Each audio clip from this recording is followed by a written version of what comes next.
Nunca olvidaré el día que descubrí que mi familia no era lo que yo creía. Fue un martes de abril, de esos días en Madrid donde la primavera se asoma tímidamente entre nubes que amenazan lluvia. Yo acababa de cumplir 28 años y llevaba una vida que muchos considerarían perfecta. Un trabajo estable como profesora de literatura en un instituto, un pequeño piso en Malasaña que había conseguido alquilar antes de que los precios se dispararan, y una relación de 5 años con Miguel, mi novio de toda la vida. Aquella tarde había quedado con mi abuela Carmen para tomar café, como hacíamos cada semana. Mi abuela vivía en el mismo piso de Lavapiés, desde hacía más de 40 años, un tercero sin ascensor, que olía a jazmín y a los guisos que preparaba cada domingo. Cuando llegué, noté algo diferente en su mirada.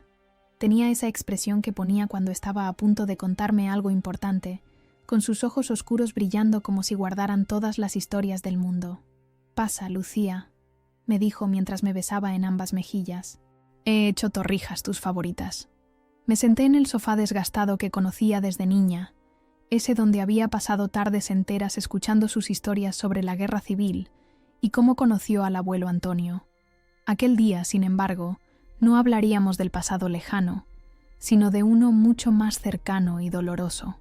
«Hay algo que necesito contarte», comenzó mi abuela después de servirme café en una de sus tazas de porcelana. «Algo que debería haberte dicho hace mucho tiempo, pero tu padre me hizo prometer que no lo haría». Mi estómago se contrajo. Mi padre había fallecido 3 años atrás de un infarto repentino, dejando un vacío en la familia que aún no habíamos logrado llenar. Era un hombre callado, serio, que rara vez hablaba de sentimientos o del pasado. Tu padre no era hijo único, Lucía. Tenía una hermana, Elena. Parpadeé, confundida. ¿Una hermana? Pero, ¿cómo es posible? Nunca la mencionó. Mi abuela suspiró, pasándose una mano por el pelo canoso. Elena era 2 años menor que tu padre. Eran inseparables de pequeños. Pero cuando cumplieron 20 y 18 años, tuvieron una pelea terrible. Nunca supe exactamente por qué. Ninguno de los dos quiso explicármelo. Elena se fue de casa ese mismo día, y tu padre nos prohibió mencionar su nombre. Dijo que para él, su hermana había muerto. La habitación pareció encogerse mientras asimilaba sus palabras. Toda mi vida había creído conocer a mi familia, sus historias, sus secretos, y ahora descubría que tenía una tía de la que nunca había oído hablar. ¿Y dónde está ella ahora? ¿Sigue viva?, pregunté, sintiendo un nudo en la garganta. Mi abuela sacó un sobre amarillento del bolsillo de su delantal y me lo entregó con manos temblorosas. Vive en Valencia. Nunca dejé de mantener contacto con ella, aunque tu padre no lo supiera. Me escribía cartas, me mandaba fotos. Incluso vino a verme algunas veces cuando tu padre estaba de viaje. Abrí el sobre y encontré una fotografía reciente. Una mujer de unos 60 años, con el pelo gris recogido en un moño y los mismos ojos oscuros de mi padre, sonreía a la cámara desde lo que parecía ser una terraza junto al mar.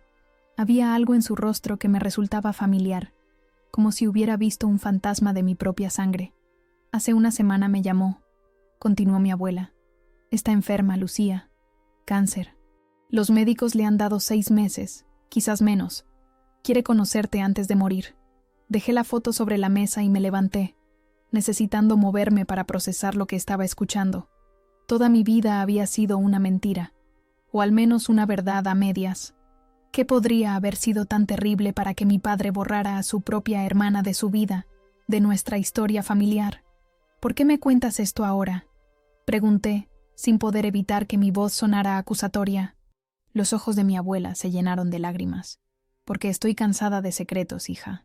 Porque tu padre ya no está, y Elena merece que alguien de su sangre esté con ella en sus últimos días. Porque tú tienes derecho a conocer toda tu historia. Esa noche, volví a mi apartamento con la cabeza dando vueltas. No le conté nada a Miguel cuando llegó del trabajo. Necesitaba procesar todo yo sola primero. Me senté en el balcón con una copa de vino, mirando las luces de Madrid parpadear en la distancia, pensando en esa mujer desconocida que compartía mi sangre y que pronto dejaría este mundo. Al día siguiente, pedí una semana de permiso en el instituto. La directora, una mujer comprensiva que había trabajado con mi padre años atrás, No puso ninguna objeción cuando le expliqué que tenía un asunto familiar urgente. No entré en detalles. Todavía me costaba pronunciar las palabras. Tengo una tía que no conocía y está muriendo. Le conté todo a Miguel esa noche. Estábamos cenando en nuestra pequeña cocina, con el rumor de la ciudad entrando por la ventana abierta. Miguel me escuchó en silencio, sus ojos verdes fijos en mí, asintiendo ocasionalmente. «Tienes que ir a verla», dijo cuando terminé de hablar. No era una sugerencia, sino una afirmación. «¿Y si descubro algo que no quiero saber?», pregunté, verbalizando mi mayor temor. «¿Y si hay una razón por la que mi padre la borró de nuestras vidas?». Miguel tomó mi mano sobre la mesa. «Sea lo que sea, ya es parte de ti, Lucía. No conocerlo no lo hace menos real. Y quizás, solo quizás, conocer toda la verdad te ayude a entender mejor a tu padre». 3 días después, estaba en un tren rumbo a Valencia, con una pequeña maleta y la dirección de Elena anotada en un papel. El trayecto de 4 horas me pareció eterno y a la vez demasiado corto. ¿Qué le diría a esta mujer? ¿Cómo la miraría a los ojos sabiendo que mi padre la había negado durante toda su vida? Cuando el tren entró en la estación de Valencia, sentí que estaba cruzando un umbral invisible hacia un pasado que nunca supe que existía y un futuro que no podía imaginar. Lo que encontraría al otro lado cambiaría para siempre mi concepción de mi familia y de mí misma. Valencia me recibió con un sol resplandeciente y una brisa marina que contrastaba con el cielo indeciso de Madrid. Tomé un taxi desde la estación y le di al conductor la dirección que mi abuela me había anotado. Un edificio en el barrio del Cabanyal, cerca del mar. Durante el trayecto, observé por la ventanilla cómo la ciudad se transformaba, desde los edificios modernos del centro hasta las casitas coloridas y estrechas del antiguo barrio de pescadores. El conductor, un hombre mayor con acento valenciano cerrado, intentó entablar conversación, pero yo solo respondía con monosílabos. Mi mente estaba demasiado ocupada ensayando lo que le diría a Elena cuando la tuviera frente a mí.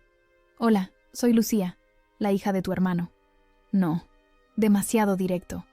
«Mi abuela Carmen me contó sobre ti». «Tampoco». Sonaba como si ella fuera un secreto vergonzoso. Y en cierto modo lo era. El taxi se detuvo frente a un edificio de 3 plantas con la fachada pintada de azul descolorido y balcones de hierro forjado.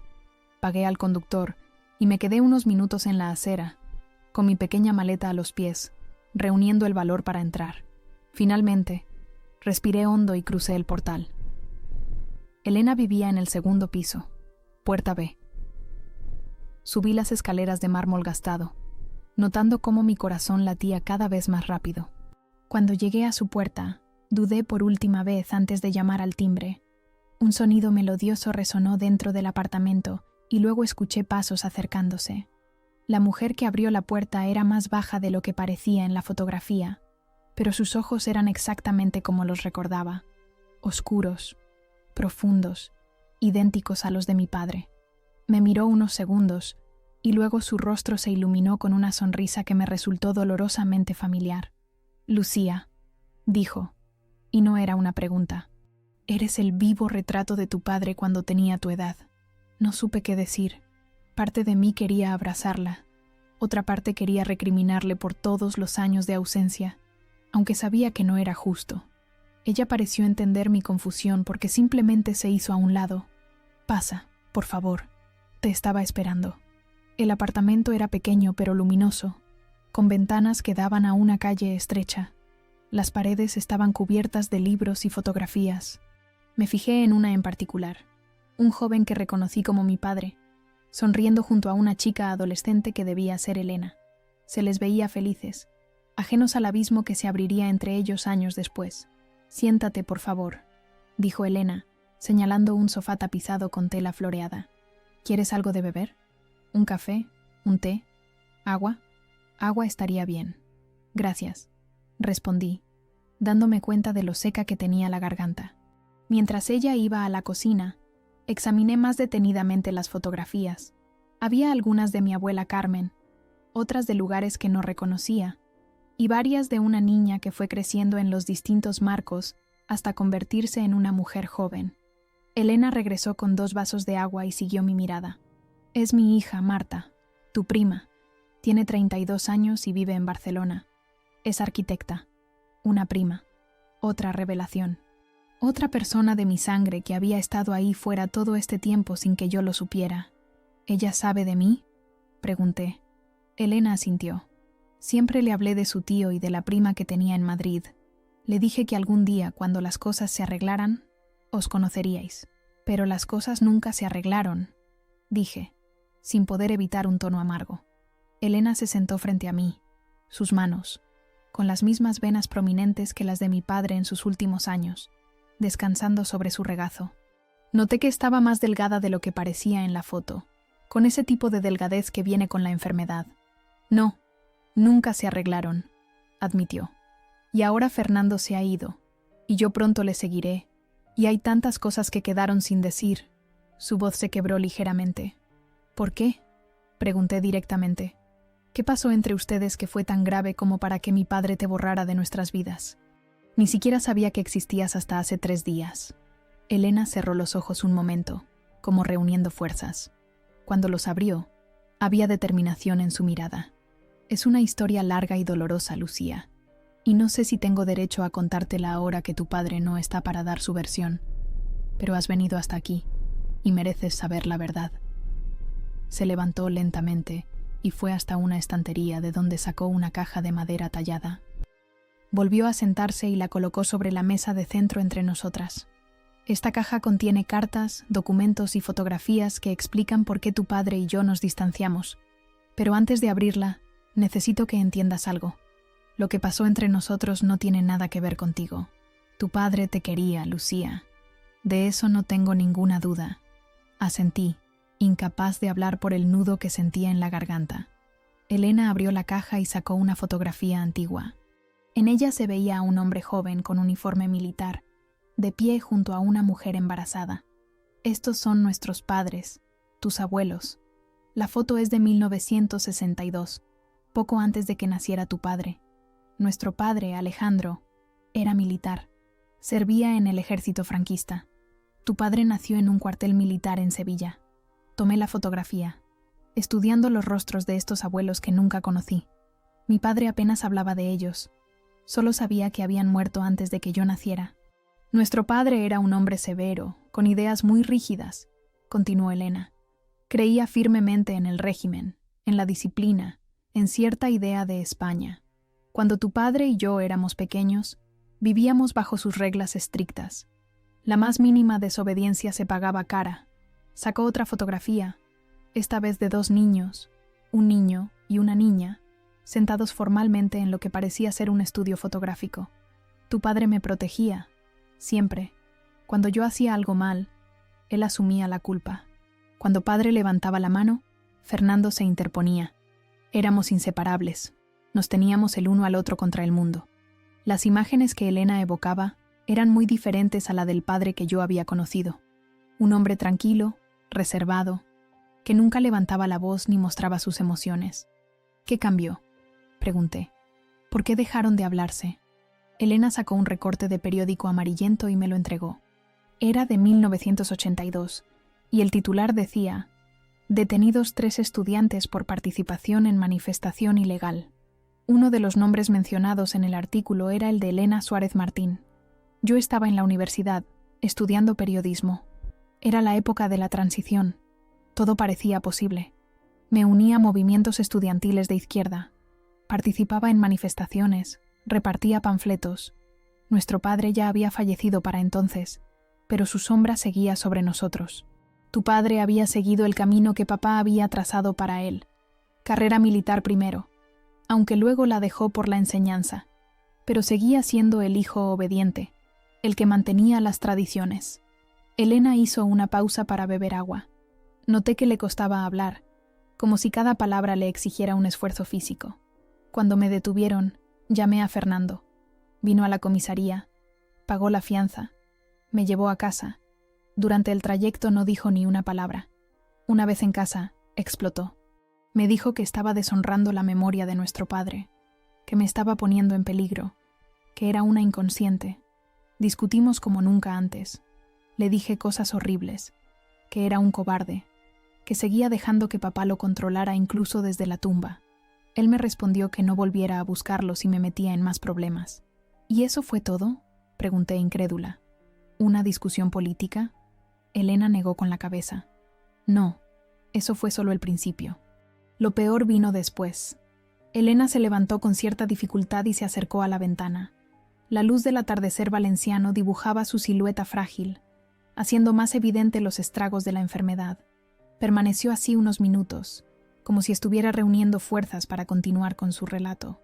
Un mes después de aquella discusión, retomó finalmente, conocí a Jordi en una reunión del colectivo estudiantil. Era catalán, estudiaba Derecho y tenía los ideales tan arraigados como yo. Nos enamoramos rápidamente, con esa intensidad que solo se tiene a los 20 años. Se giró hacia mí con una sonrisa melancólica. Jordi tenía contactos con grupos más radicales, gente que creía que la transición era insuficiente, que se necesitaba una ruptura completa con el régimen anterior. Me dejé llevar por su pasión, por sus ideas.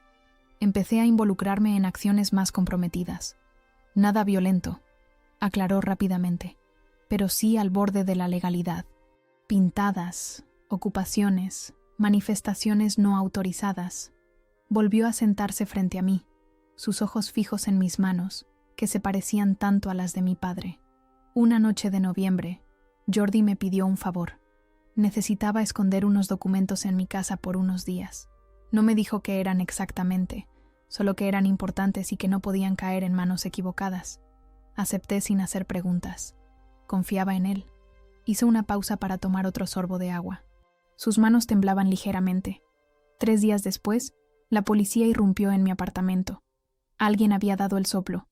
Encontraron los documentos, planes detallados para una acción de protesta que incluía la ocupación de un edificio gubernamental.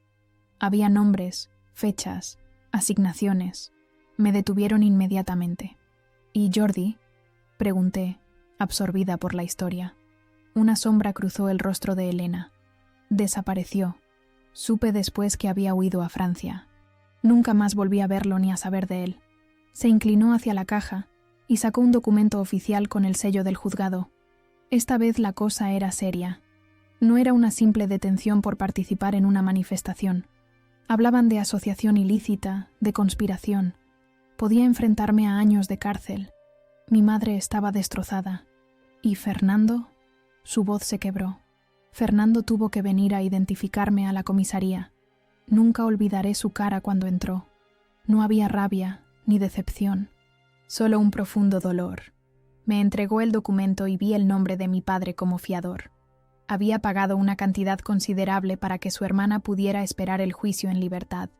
Me llevó a casa de nuestra madre en silencio, igual que la vez anterior.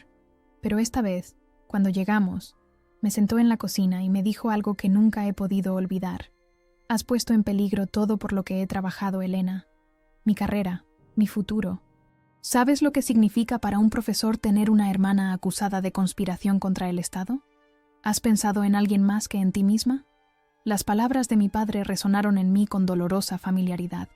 Ese tono de desaprobación contenida, de decepción silenciosa, lo había experimentado yo misma cuando decidí estudiar literatura en lugar de derecho, como él quería. Le dije que era inocente, que Jordi me había engañado, que no sabía qué contenían esos documentos. No me creyó, o quizás sí me creyó, pero pensó que era igual de grave haber sido tan ingenua. Me dijo que ya no podía protegerme, que tenía que enfrentar las consecuencias de mis actos. Elena se secó una lágrima que se deslizaba por su mejilla. Pasé 6 meses en prisión preventiva antes del juicio. Fernando no vino a visitarme ni una sola vez, solo mi madre y algunas amigas. Cuando finalmente llegó el juicio, se demostró que yo no había participado en la elaboración de esos planes, que solo había guardado los documentos. Mi abogado argumentó que había sido manipulada, que no era consciente del contenido de lo que guardaba. Me condenaron a 2 años, pero como no tenía antecedentes, y era mi primera condena, no tuve que cumplirla. Se levantó nuevamente, esta vez para dirigirse a una pequeña vitrina de donde sacó una botella de coñac y 2 copas. ¿Te importa si bebo algo más fuerte? Esta parte de la historia siempre me resulta difícil. Negué con la cabeza y acepté la copa que me ofreció, aunque normalmente no bebía destilados. El coñac me quemó la garganta, pero agradeció el calor que se extendió por mi pecho. Cuando salí, Fui directamente a ver a Fernando. Ya no vivía con nuestra madre, se había casado con Carmen, tu madre, y vivían en un piso en Chamberí. Fui sin avisar. Carmen abrió la puerta. No sabía quién era yo. Fernando nunca le había hablado de su hermana problemática.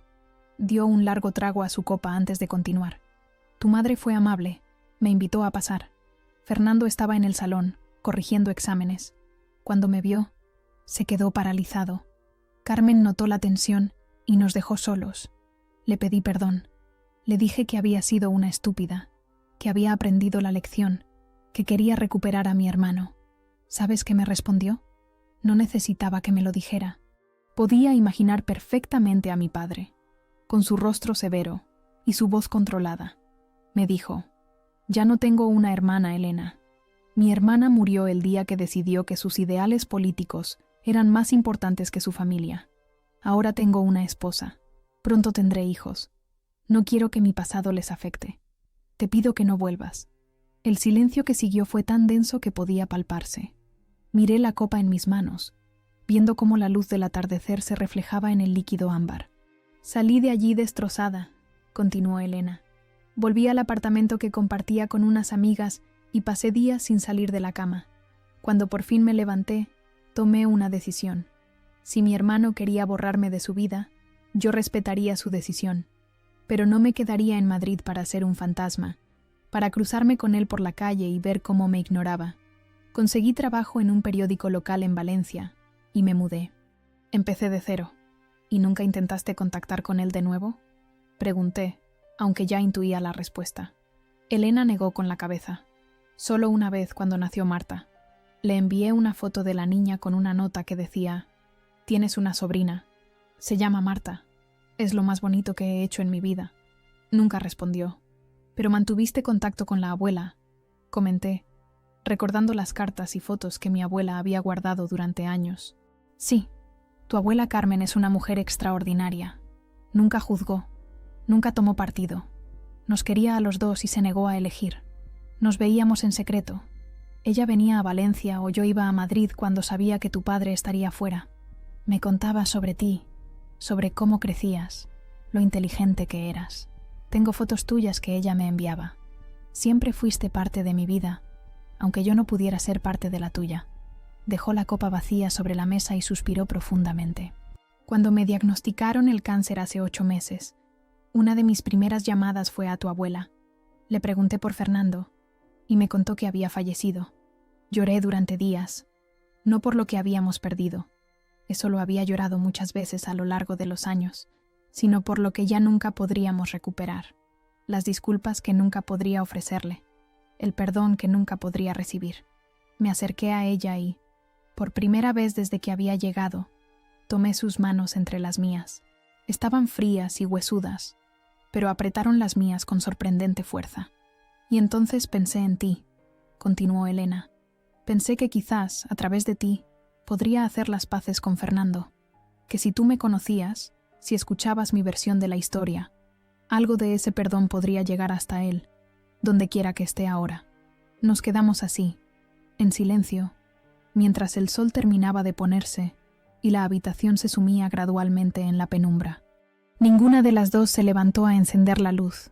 Era como si la oscuridad nos permitiera hablar con más libertad, como si las sombras hicieran más fácil enfrentar las verdades dolorosas que habían permanecido enterradas durante tantos años. «Hay algo más que debes saber», dijo finalmente Elena, su voz apenas un susurro en la habitación oscurecida. «Algo que ni siquiera tu abuela sabe». Un silencio denso llenó la habitación tras las palabras de Elena. Me incorporé para encender la lámpara que había junto al sofá. Necesitaba ver su rostro mientras me revelaba ese último secreto. La luz amarillenta dibujó sombras en las arrugas de su cara, acentuando la fragilidad que la enfermedad había impuesto sobre ella. «¿Qué es lo que no sabe la abuela?», pregunté, con una mezcla de temor y curiosidad. Elena se levantó lentamente, apoyándose en el reposabrazos del sillón. «Acompáñame», dijo en voz baja. La seguí por un pasillo estrecho hasta una pequeña habitación que parecía ser su estudio. Estanterías repletas de libros cubrían las paredes, y un escritorio de madera ocupaba el centro. Sobre él había un ordenador antiguo, y varias carpetas ordenadas meticulosamente. Se dirigió a un pequeño armario en la esquina y sacó una caja fuerte. Sus dedos, ahora temblorosos, marcaron la combinación. La puerta metálica se abrió con un chasquido. «Lo que voy a mostrarte cambiará la imagen que tienes de tu padre», advirtió. «Quiero que sepas que lo hago porque creo que mereces conocer toda la verdad, no para manchar su memoria». Extrajo un sobre grande, amarillento por el tiempo, y lo colocó sobre el escritorio. Con cuidado, como quien maneja un objeto sagrado, sacó una carta escrita a mano y me la entregó. Esta carta llegó 6 meses después de nuestro último encuentro, cuando me dijo que ya no tenía una hermana. La letra era inconfundiblemente de mi padre, pulcra, ordenada, con esa inclinación ligeramente hacia la derecha que yo había heredado. Comencé a leer en silencio. «Elena, no sé si alguna vez leerás estas líneas. No sé si quiero que las leas. Quizás escribo más para mí mismo, para intentar dar sentido a lo que ha pasado entre nosotros. No puedo perdonar lo que hiciste, no porque arriesgaras tu futuro, sino porque pusiste en peligro el mío, cuando ya había comenzado a construir una vida lejos de la sombra de nuestro padre.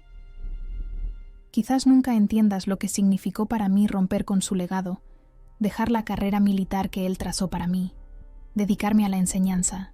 Lo hice en silencio, sin proclamas ni manifiestos. Mi rebelión fue discreta pero profunda. Y entonces llegaste tú con tus ideales a gritos, tus pancartas, tus riesgos innecesarios. Y lo peor es que me obligaste a volver a ser quien no quería, el hijo del militar, el que sigue las normas, el que responde por la familia. Tuve que usar contactos de nuestro padre, gente a la que desprecio, para sacarte de problemas. Pero hay algo más, algo que no te dije aquella última vez. Carmen está embarazada. Vamos a tener una hija. Ya hemos decidido su nombre, Lucía, y he tomado una decisión. Ella nunca sabrá de ti, ni de nuestro padre, ni de la oscuridad que arrastramos. Quiero que crezca libre de ese pasado, que no sienta el peso de un apellido manchado por la violencia de un lado y la irresponsabilidad del otro. Es injusto, lo sé, es drástico, pero es la única forma que encuentro de protegerla. Algún día, quizás, cuando sea mayor, le contaré la verdad, pero mientras tanto, necesito construir para ella un mundo sin grietas. No te pido que lo entiendas, solo te pido que lo respetes».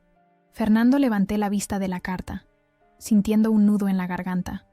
Las palabras de mi padre resonaban con una honestidad que nunca le había conocido en vida. Siempre había sido un hombre de silencios, de medias verdades, de conversaciones superficiales.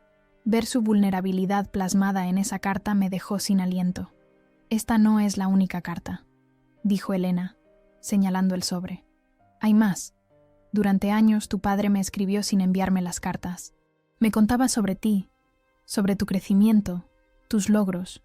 Me hacía partícipe de tu vida, sin permitir que yo entrara en ella». Con dedos temblorosos, saqué el resto de las cartas.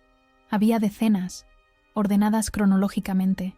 Cartas que relataban mi primer día de colegio, mi graduación, mi primer novio, acontecimientos que mi padre había observado en silencio, guardando sus emociones para volcarlas en esas páginas que nunca pensó que yo leería. «¿Cómo llegaron a ti?», pregunté confundida. Elena se sentó en la silla del escritorio, la fatiga evidente en su rostro. «Hace 4 años, poco antes de morir, tu padre me llamó. Fue la primera vez que escuchaba su voz en décadas. Me dijo que estaba enfermo, que los médicos le habían dado poco tiempo. No me pidió que nos viéramos, solo me preguntó si podía enviarme algo. Una semana después recibí este sobre. Las lágrimas comenzaron a deslizarse por mis mejillas sin que pudiera contenerlas. La imagen de mi padre, solo en su estudio, escribiendo cartas a una hermana con la que no hablaba, cartas que nunca enviaría, me partía el corazón. «Hay una última carta», continuó Elena, sacando un sobre blanco, más reciente que los demás. «Esta es diferente. Está dirigida a ti». Con manos temblorosas, tomé el sobre.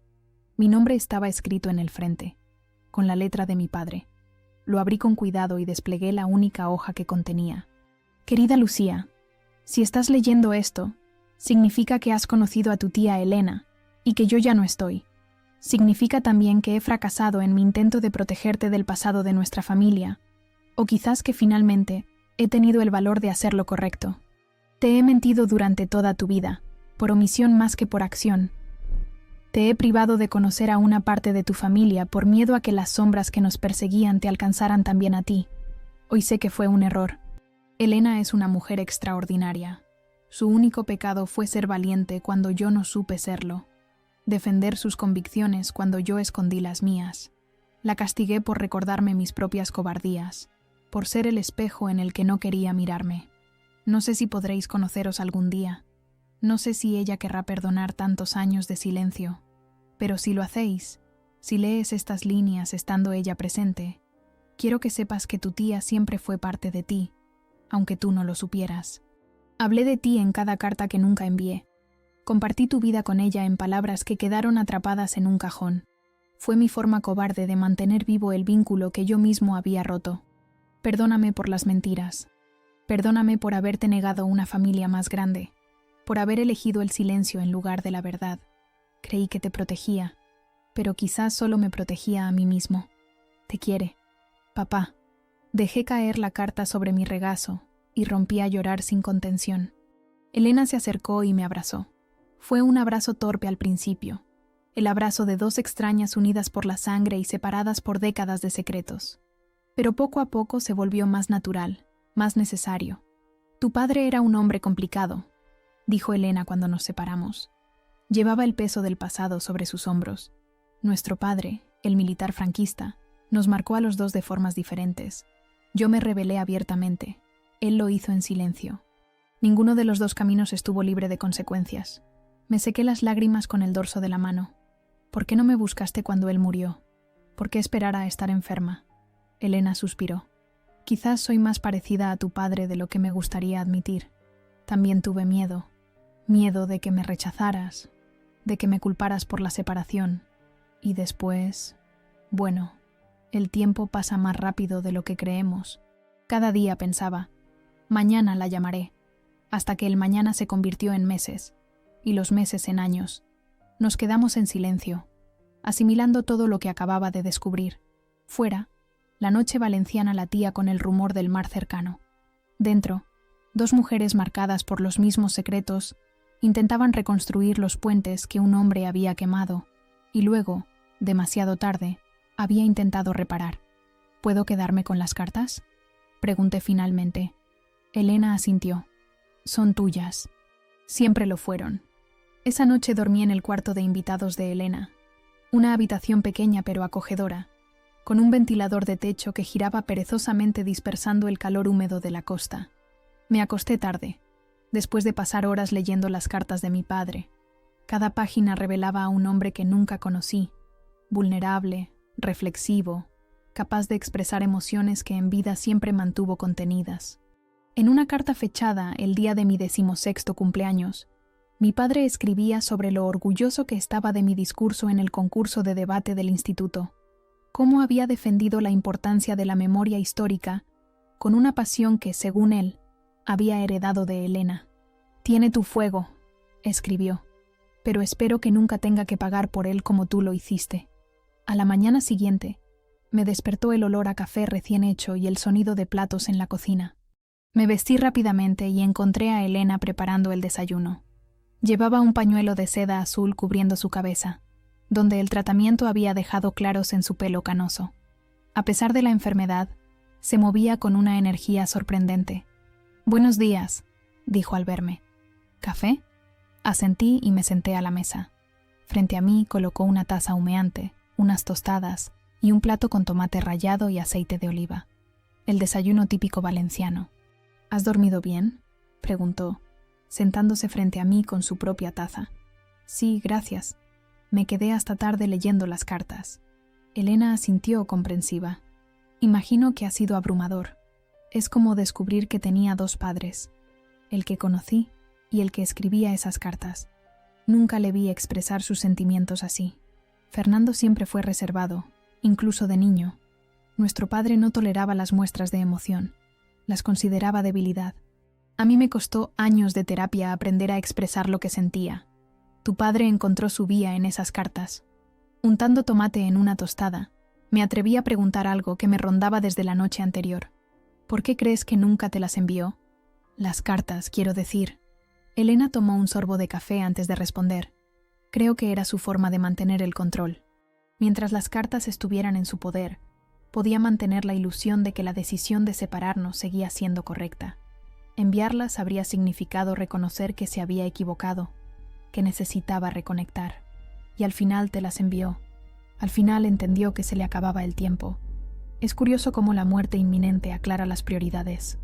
Lo dijo con una calma sorprendente, como quien habla de un hecho científico y no de su propia mortalidad.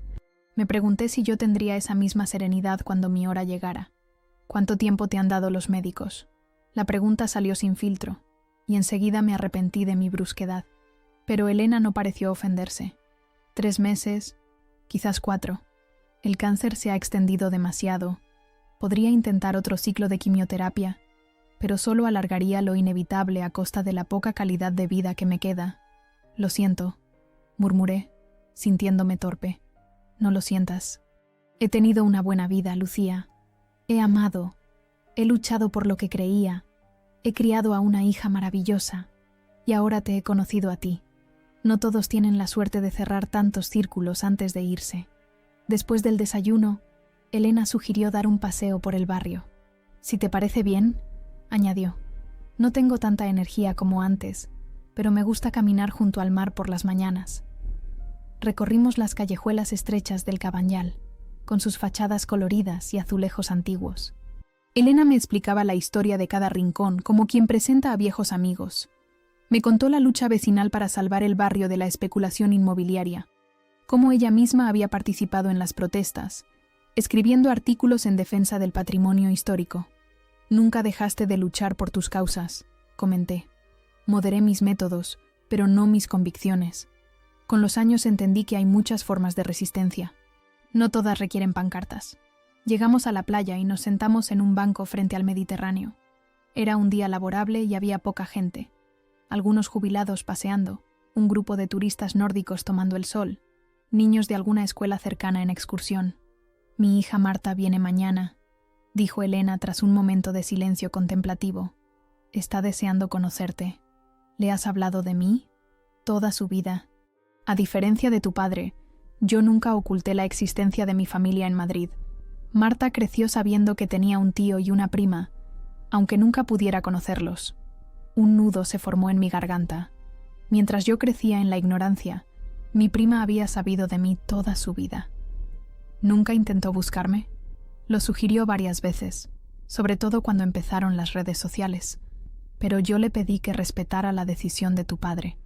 No quería causarte confusión ni ponerte en una situación incómoda. Saqué mi teléfono del bolsillo y abrí la aplicación de fotos. Busqué una imagen reciente con Miguel y se la mostré a Elena. Este es mi novio, Miguel. Llevamos juntos 5 años. Elena tomó el teléfono con cuidado, como si temiera romperlo, y observó la foto con atención. Tiene cara de buen chico, dijo sonriendo. ¿A qué se dedica? Es arquitecto. Trabaja en un estudio pequeño, pero están empezando a conseguir proyectos interesantes, como Marta, comentó Elena. También es arquitecta. Quizás tengan cosas en común.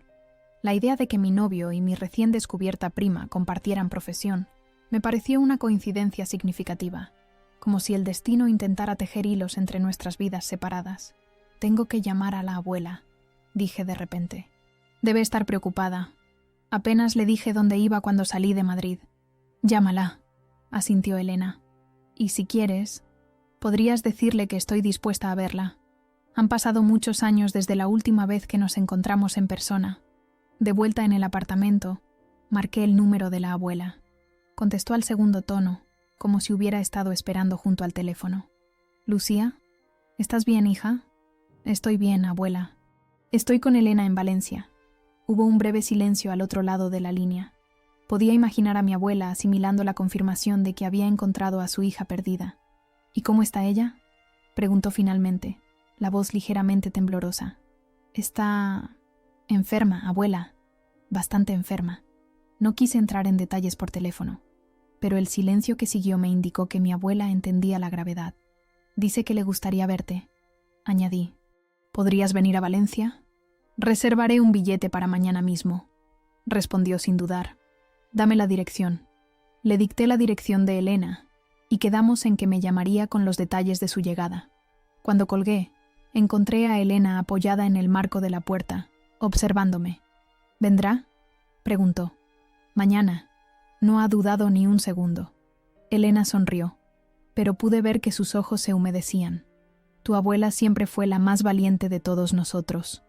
Nunca tuvo miedo de amar a pesar de las circunstancias. Esa tarde, mientras Elena descansaba, salí a comprar algunos víveres para la cena. Quería preparar algo especial, aunque mis habilidades culinarias fueran limitadas.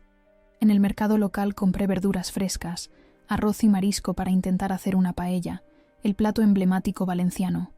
De vuelta en el apartamento, encontré a Elena revisando un álbum de fotos en el salón. «Mira», dijo, señalando una fotografía. «Esta es Marta con su padre, Raúl». La imagen mostraba a una niña de unos 10 años junto a un hombre de aspecto amable, ambos riendo frente a lo que parecía ser la ciudad de las artes y las ciencias. «¿Te casaste?», pregunté, dándome cuenta de que no sabía casi nada sobre la vida personal de Elena. «No oficialmente. Raúl y yo estuvimos juntos 15 años.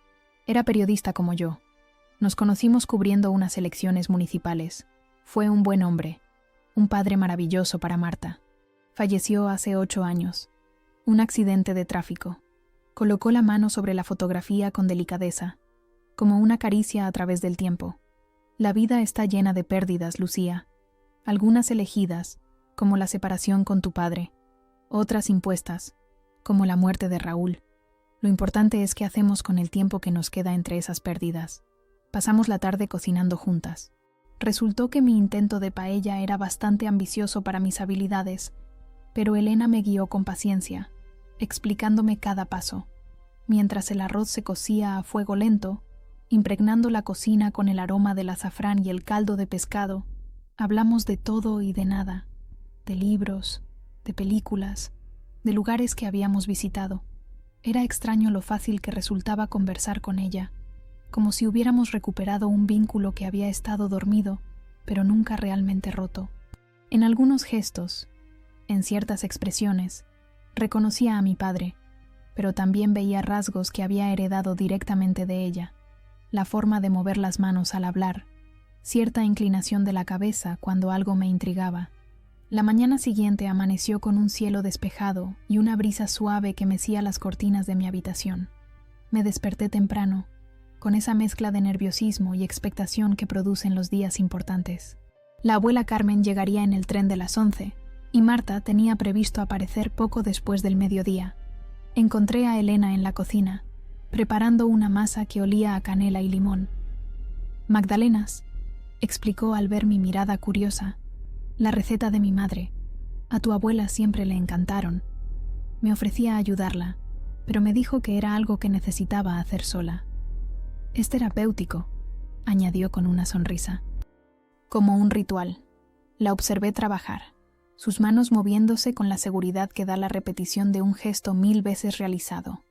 A pesar de su enfermedad, a pesar del cansancio que a veces se reflejaba en sus ojos, había una vitalidad en ella que resultaba contagiosa. «¿Cómo es Marta?», pregunté mientras desayunábamos. «Además de arquitecta, quiero decir». Elena sonrió, con ese orgullo inconfundible de madre. «Es testaruda, como todos en esta familia. Apasionada por su trabajo hasta el punto de olvidarse de comer cuando está inmersa en un proyecto.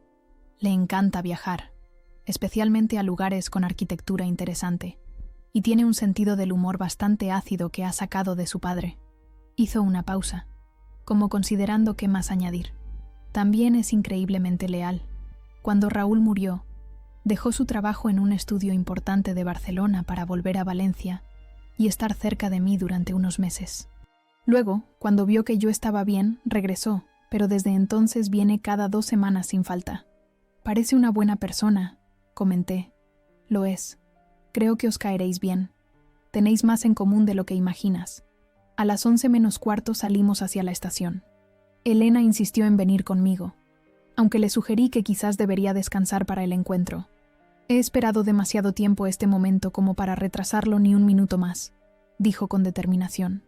El taxi nos dejó frente a la estación del norte. un hermoso edificio modernista con detalles florales en su fachada. Entramos al vestíbulo principal, con su techo alto decorado con mosaicos de motivos valencianos. Elena se movía más lentamente de lo habitual, apoyándose ligeramente en mi brazo. Noté que el esfuerzo le costaba más de lo que quería admitir. Nos sentamos en un banco a esperar la llegada del tren.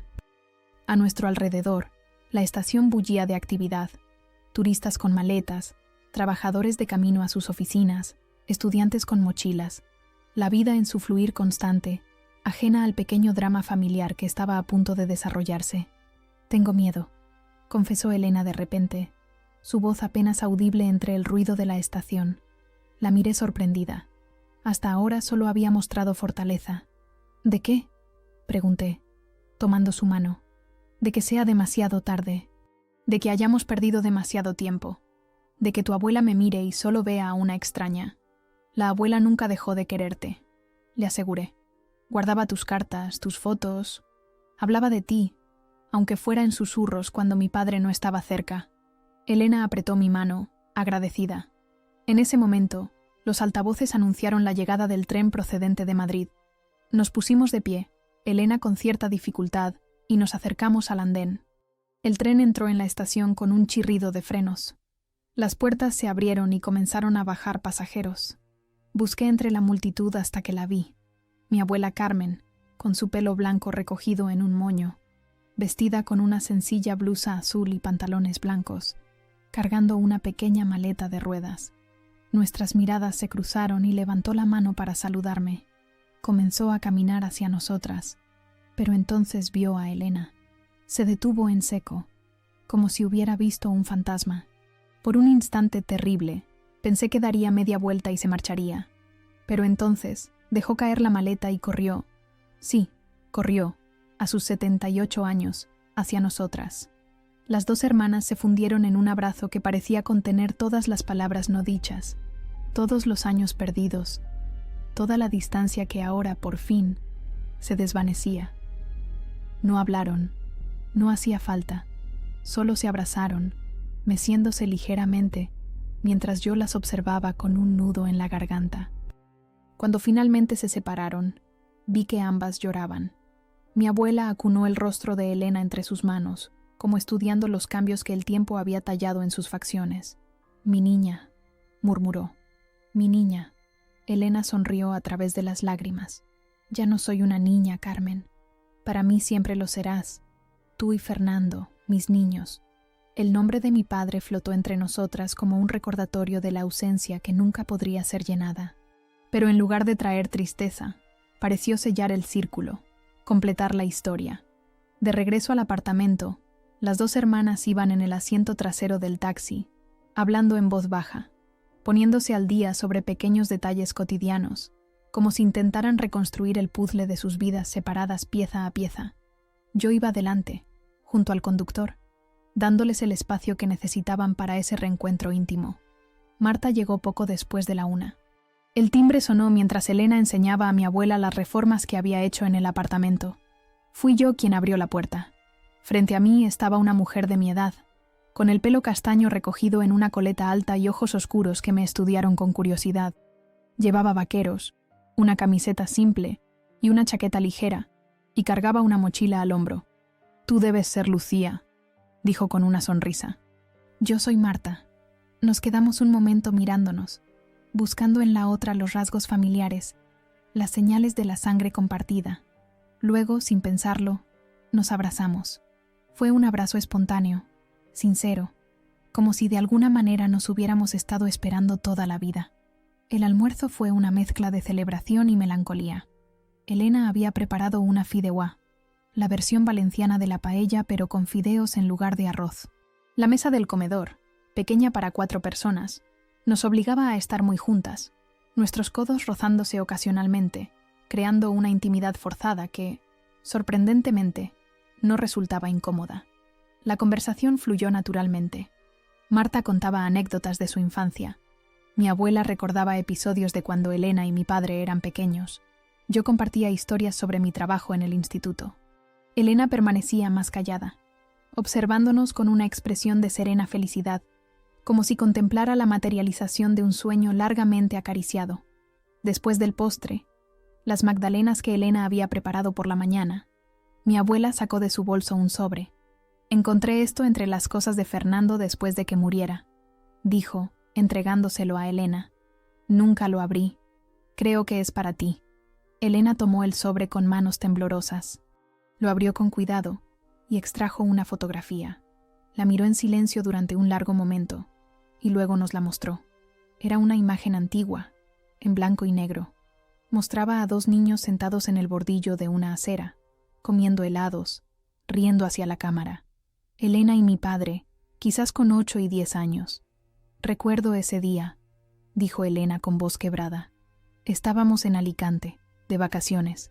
Padre estaba destinado allí ese verano. Fue uno de los pocos días en que nos dejó salir solos a pasear por el paseo marítimo. Mi abuela asintió. Fernando guardaba esa foto en su mesilla de noche. La última vez que estuve en el hospital, antes de que falleciera, me pidió que te la hiciera llegar, pero no me dijo cómo encontrarte. Elena pasó los dedos por la superficie de la fotografía, como si pudiera tocar a través del tiempo a esos niños que ya no existían. Siempre me protegió, murmuró, incluso cuando éramos pequeños. Si padre se enfadaba, Fernando se ponía delante. Si me metía en problemas, él los arreglaba. Miró a mi abuela y a mí. Incluso al final, a su manera, seguía intentando protegerme. Protegernos a todos. Era un buen hombre, dijo mi abuela. Un buen hijo, un buen padre. Pero estaba atrapado en sus propios miedos, en sus propias contradicciones, como todos nosotros, añadió Elena. Esa noche, mientras mi abuela y Marta lavaban los platos insistiendo en que Elena descansara, me senté junto a mi tía en el pequeño balcón. La luz del atardecer bañaba los tejados del Cabanyal con un resplandor dorado, y el rumor lejano del mar llegaba hasta nosotras como una canción de cuna. ¿Sabes qué es lo que más lamento?, dijo Elena de repente. ¿Qué? Todas las pequeñas cosas que tu padre y yo nos perdimos. Las cenas de Navidad, los cumpleaños, las discusiones tontas sobre política que podríamos haber tenido, la vida cotidiana, esos momentos insignificantes que al final son los que importan. Asentí, entendiendo a qué se refería. Los grandes gestos, los momentos dramáticos como nuestro encuentro o el reencuentro con mi abuela, eran importantes. Pero la verdadera vida familiar se construía en lo cotidiano, en la acumulación de pequeños instantes compartidos. Pero quizás, continuó Elena, quizás ahora podamos recuperar algo de eso. El tiempo que me queda es limitado, pero suficiente para crear algunos recuerdos nuevos. Tomé su mano, sorprendida por la calma con la que hablaba de su propia muerte. Me quedaré unos días más, dije, y volveré pronto con Miguel. Quiero que lo conozcas. Elena sonrió. Me gustaría eso, y quizás, cuando llegue el momento, podrías estar aquí. No necesité preguntar a qué momento se refería. Solo asentí, apretando su mano con más fuerza. Dentro del apartamento, escuchamos la risa de Marta mezclada con la voz suave de mi abuela. La vida continuaba, tejiendo nuevos hilos entre nosotras, creando una nueva historia familiar que ya no estaría basada en secretos y silencios, sino en la verdad, por dolorosa que fuera. Tu padre estaría orgulloso, dijo Elena, mirando hacia el horizonte donde el sol comenzaba a hundirse en el mar. Orgulloso de la mujer en la que te has convertido, de las decisiones que has tomado. Creo que también estaría orgulloso de ti, respondí, de tu fortaleza, de cómo has afrontado todo esto. Elena sonrió, una sonrisa que contenía tristeza, pero también una profunda serenidad. Quizás. O quizás me diría que sigo siendo la misma cabezota de siempre. Reímos juntas, y por un momento pude imaginar a mi padre con nosotras, completando el círculo familiar que durante tanto tiempo había permanecido roto.